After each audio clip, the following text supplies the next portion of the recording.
Hello, good day. This is HCI Group 4 from BS ITEP101, presenting our application wireframe mock-up for the compliance of our course requirement in the subject ITEP101, Human-Computer Interaction, duly presented to Ms. Ana Princess Marita.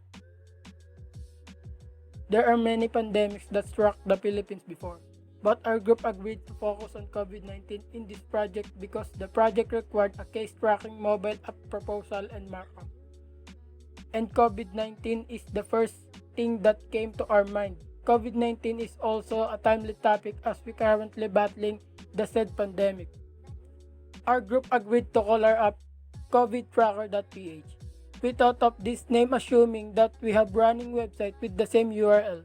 And as you can see, there is an emphasis in the letters ID. And this letters stands for information dissemination, which means broadcast of information to the general public. Apps has three purposes. Number one is to keep the public with knowledge about COVID-19, its nature, symptoms, prevention, and what to do if the user tested positive for the virus. Number two, for users to be able to report their symptoms if ever they are experiencing in the any of comfort of their own homes. Number three, to able to help designated government agencies with contact tracking of probable and positive cases, and for the mass target testing of probable and suspect patients. Here is a glimpse of one of our application screens, the tracking form screen.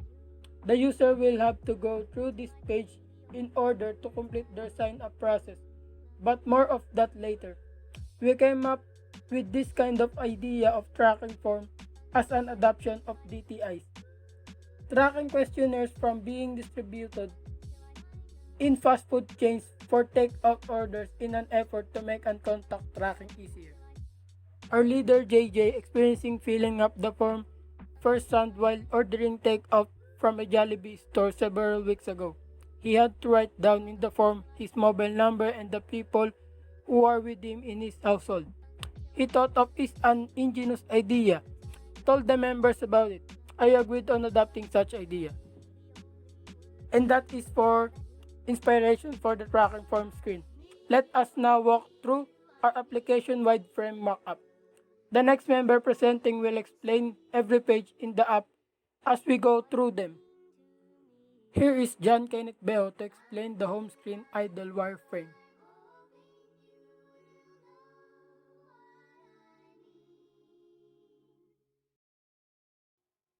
Thank you, Belwin. This is John Kenneth Beho speaking. This is application home screen idle wireframe. On the top left, a burger icon that when clicked can expand and collapse showing different menus. More of these menus in a bit. Next, on the top center are app's logo and on the top right is the language selection button. The user can choose if they prefer Tagalog or English language. Below the logo is the name of our app and a label covidtrack.ph. Below this label are brief information about COVID-19. Lastly, below are labels, namely COVID-19 cases, total cases, recoveries, and deaths. The user can hover through these labels except for the COVID-19 cases label. Hovering will trigger a hover box for each corresponding label. Let me discuss about these hover boxes. First is the total cases hover box. In here you can see the total cases, currently active cases, new cases for the day, which is categorized into fresh and late cases, following what the DOH is doing with reporting new cases, and lastly, PUIs and PUMs. Next is the recoveries hover box. In here you can see the total recoveries and new recoveries for the day. Lastly is the deaths hover box. In here you can see the total deaths and new deaths for the day. That's it for the idle screen wireframe. Let's now go to the sidebar menu wireframe that to be discussed by Cyril James Villanueva.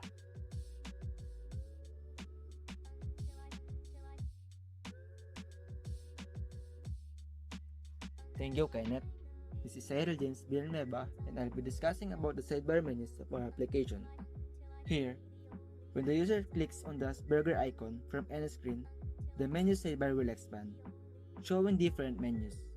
And when the user presses the icon again or swipe to the left, the sidebar will collapse. Let's now talk about the different menus that we are talking about. The first menu is Home, which is already discussed by Kenneth earlier.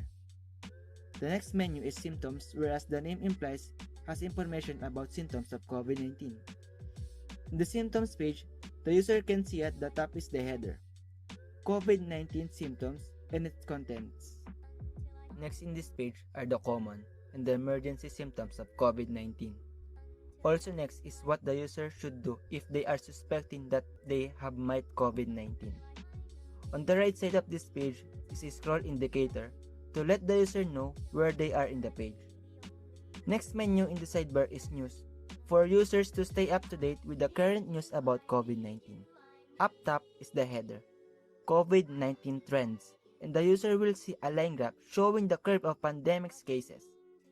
We are hopeful here, so we depicted a flattening curve.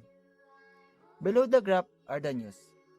Users can scroll through this news and tap on any to see more details about the news they have selected, which will bring the user to the next screen, the news article overview. In this page, the user will see the news title, headline, and the contents of the news. Users can scroll through the article with the guide of a scroll indicator at the right side of the page. Next menu is the report symptoms, and there are two possible cases that user might want to access this menu: users who are logged in and users who are not logged in. If the user is logged in, they will then be brought to the report symptoms page. In this page is the header, report symptoms, and below it is a questionnaire. The app will ask the user for the symptoms that they are experiencing. Users can tick the corresponding checkboxes that indicates their symptoms. The next question will be asking the user if they ever went outside during the community quarantine. This is answerable by yes or no, with their corresponding checkboxes. Next question is, are you also a frontliner or live with one? Which is also answerable by yes or no. The last question will ask the user if they have any existing medical conditions. If the user says yes, they will be asked to type their conditions in the checkbox below. Last on this page is the submit button. After pressing this button, the user will be greeted with a pop-up window saying that their information have been submitted and an email will be sent to them. Pressing the OK button will bring the user back to the home screen with the side menu bar open. The user in the middle of inputting data in the questionnaire might also press the back navigation button on their phones or choose another menu in the sidebar, so we added a preemptive window warning the user that entered data in the questionnaire will be lost. Pressing no will close the window and the user can proceed on answering questionnaire.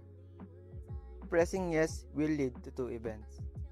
If the trigger is pressing back button, the user will be brought to the home screen with the sidebar open. If the trigger is selecting another menu, then the user will be sent to the selected menu. Now, let's say that the user is not logged in and they selected the report symptoms menu. They will then be brought to the login or sign up page. This is the login or sign up page. Above is the header that says login. The user will then be asked to enter their email and password as shown in the email and password labels in the text boxes next to them. Below is a checkbox with a remember me link label that the user can tick if he wishes to have his login info remembered by the app. Next in this page is the login button, which function will be discussed by JJ in the next wireframe. Below this button is the forgot password link label, which will also be discussed later. For now, let's go to the sign up link label. Clicking will bring the user to the sign up page and will be asked for their name, age, gender, which has a drop-down menu to choose from male or female, address, their contact info such as email and mobile number, and their desired password. The user will also be asked to retype their password.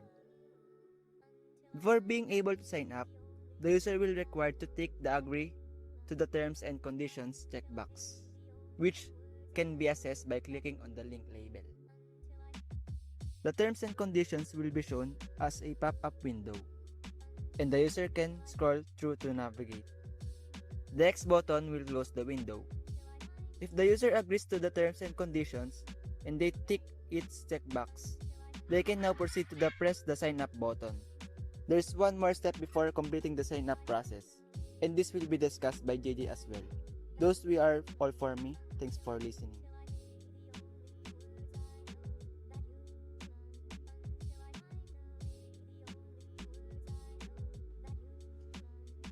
Thank you, CJ. Hi, I'm JJ Araniego, the leader of Group 4. I'm here to now discuss our last wireframe for our application, the last menu in the application sidebar, the login or sign up menu. Let's go back to our home screen. And if you can remember, pressing the burger icon will expand the sidebar menus. And then there's the login or sign up. When the user clicks on this menu, they'll be brought to the login page. The page's contents have been discussed earlier, so we'll just focus on the three components right here: the login button, the sign up, and the forgot password link labels. Let's go through the forgot password link label first. If the user clicks on this link label, they will be sent to the app's forgot password page. In the page's header is reset password, and below is a message asking the user to enter his email so the user can be set steps on how to reset their password. The user can enter his email in the text box provided right next to the email label. Once the user clicks the submit button, located below the text box, a pop-up window will appear that tells the user that the email has been sent to their email address. The user can then check their email, and if they haven't received the email within 60 seconds, they can click on the resend button until the user finally receives the email. And if that does happen, the user can now press the OK button and he will be brought back to the login screen. Now let's go through the sign up screen, which has been discussed earlier. If you can remember, there's a final step to complete the user's sign up process. If the user accomplishes the sign up form in the sign up page and clicks on the sign up button, the user will then be brought to the add contacts page. This page has been teased earlier in the beginning of this video. I now formally introduce you to our add contacts page. In this screen, you can see the add contacts header and the message below that asks the user to enter their contacts, or the people who live with them in their household. The user has the option to add more contacts if ever they live with more than 3 people. Clicking the Add More link label will add another text box field, which the user can then enter their input. Users who live with less than 3 people can leave the extra fields blank, and users who live alone can leave all the fields blank and proceed to clicking the Submit button. Lastly, the Submit button. This will complete the user's sign-up process, and clicking this will now bring the user to the home screen with some slight design changes. First is the blue dot on the burger icon, which is an indication that a user is logged in the application. Second is the sidebar, where instead of the last menu being login or sign up, it will now display the user's name, and now is a drop-down menu. Clicking this drop-down menu will reveal 3 more menus, namely My Account, Edit Information, and Log Out. Let's go through the first menu, My Account. Clicking this menu will bring the user to the user's My Account page, with all the user's information and contacts displayed on the screen. The next menu is Edit Information. Clicking on this menu will bring the user to the Edit Information page. In this page, the user can edit or change their information, as well as an option to change their password and their contacts, as shown by the buttons below. This portion here is pretty self-explanatory, so we'll just focus on these 2 buttons. First is the Edit Password button. If the user clicks on this, a pop-up window will appear, which will ask the user to enter his old password and his new password twice for confirmation. Clicking on the Save button will save the changes and will bring the user back to the previous page. Next is the Edit Contacts button.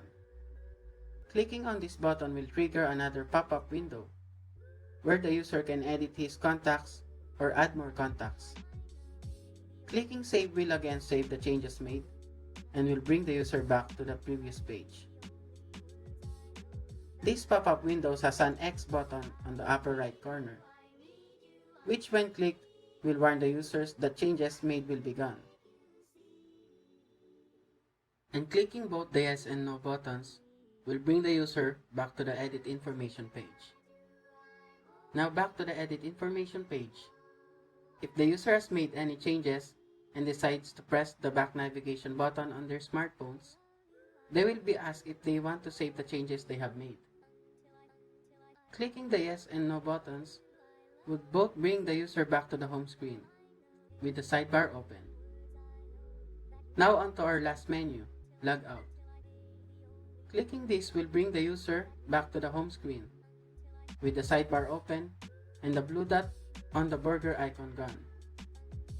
The user's name menu will also turn back into the Login or Sign Up menu. That was it for our Login or Sign Up wireframe.